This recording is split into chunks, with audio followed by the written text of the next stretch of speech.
Assalamualaikum warahmatullahi wabarakatuh. Jumpa kembali dengan saya di sistem basis data. Kali ini kita sudah sampai di pertemuan ke-8 dan akan membahas topik tentang join, trigger, dan juga view. Nah, nanti outline materinya ada operasi join, trigger, dan view. Kita jelaskan operasi join dulu.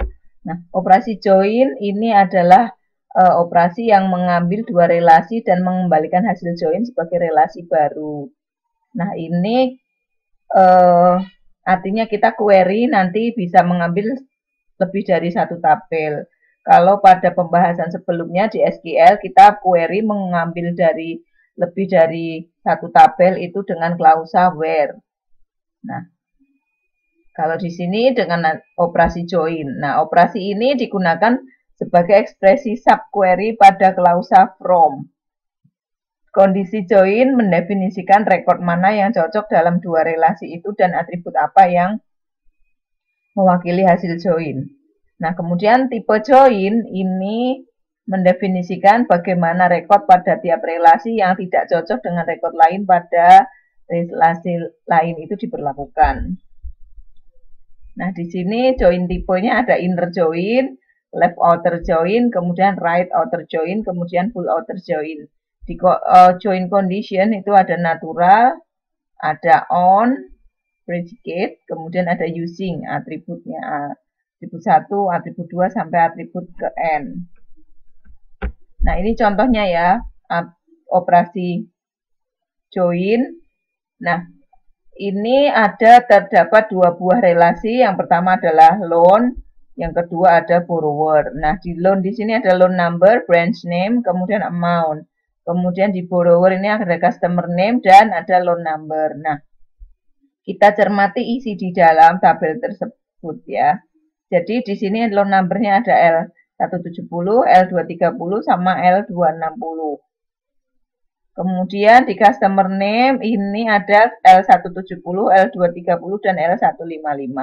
Nah, ini ada yang tidak sinkron. Jadi di loan number ini ada L260, sementara di borrower ini nggak ada L260. Sebaliknya di sini ada L155, kemudian di tabel loan ini L155 tidak ada.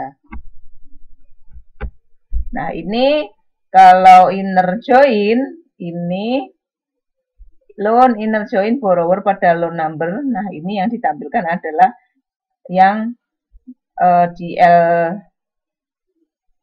di tabel A ada dan di tabel B ada. Jadi ditampilkan dalam satu relasi di sini. Jadi L170, L230. Nah, ini juga dari tabel loan juga. Nah, yang di tabel borrower dengan tabel loan tadi tidak ditampilkan, yang L260 sama L155. Nah, ini kalau left outer join ini mengutamakan tabel yang pertama dulu. Jadi di sini di tabel borrower itu ada L170, L230 sama L260. Ini ditampilkan semua. Sementara jadi menampilkan tabel di sisi kiri, di sisi tabel yang utama, yang pertama. Kemudian yang di loan number ini yang L155 tidak ditampilkan dan diganti dengan nilai 0 karena memang tidak menemukan kecocokan dengan tabel borrower ini. Nah, kemudian di loan natural inner join borrower, nah ini juga tadi ya menampilkan yang di dua tabel itu ada. Nah, ini natural right outer join. Ini mengutamakan tabel yang sebelah kanan, tabel yang kedua, yaitu tabel tadi loan-nya. Nah, di sini ada L170, L230, dan L155. Sementara yang L260 tidak ditampilkan karena di tabel yang kedua itu tidak ada. Nah, kalau ini loan full outer join. Kalau full outer join itu ditampilkan semua. Kemudian nanti yang tidak cocok itu diisi dengan 0. Isinya 0 seperti ini. Nah, ini contoh penggunaannya. Temukan semua customer yang memiliki akun tabungan atau hutang pada bank. Select customer name from depositor, natural, full, outer, join, borrower, where a number is null or loan number is null.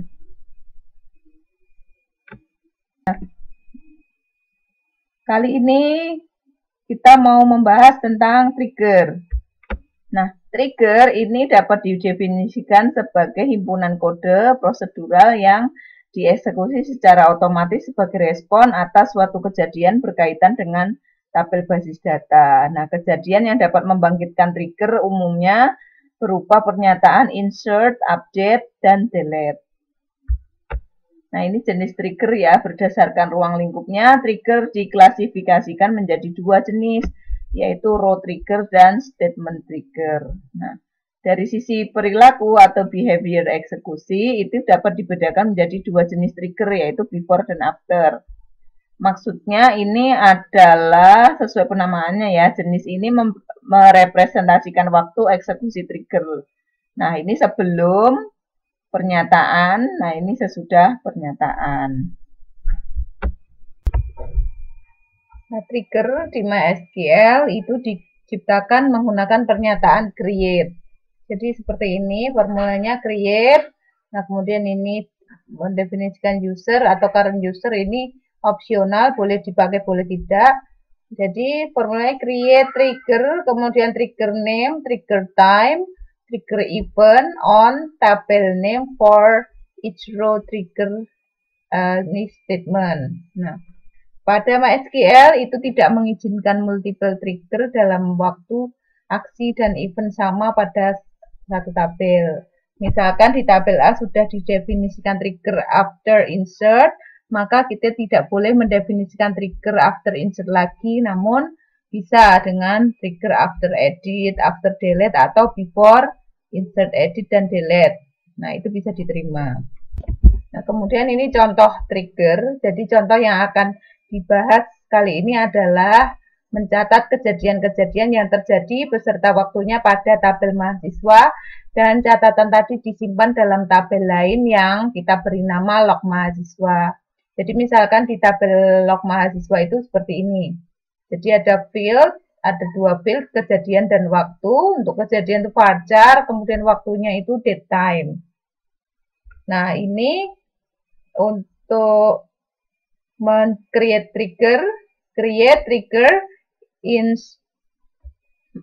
mahasiswa after insert on mahasiswa for each row insert into log mahasiswa values tambah data now. Nah, ini insert into mahasiswa values. Nah, ini kemudian kita tampilkan data dari tabel log mahasiswa. Nah, jadi kejadiannya adalah tambah data, waktunya ini. Nah, dari contoh di atas kita bisa melihat bahwa ketika satu rekod pada tabel mahasiswa itu disisipkan, maka secara otomatis tabel log mahasiswa itu akan menyisipkan satu rekod baru, yaitu kejadian tambah data. Dan waktunya adalah saat rekod pada tabel mahasiswa itu disisipkan. Kemudian yang berikutnya kita bahas view. Nah, view ini pada dasarnya adalah mirip dengan store procedure. Nah, dalam implementasinya view itu biasa digunakan untuk menyederhanakan query yang kompleks untuk keperluan reporting. Nah, jadi pada view terdapat lebih dari satu atau satu query termasuk pola nested query. Nah, record pada sebuah view ada yang dapat dimanipulasi dan ada pula yang tidak, tergantung DBMS yang digunakannya. Nah, ini untuk menciptakan view, ini create view, view name, ini column list, as select statement, with cascade local checkpoint. Ini yang ada tanda kurung sikunya ini opsional, bisa digunakan bisa tidak.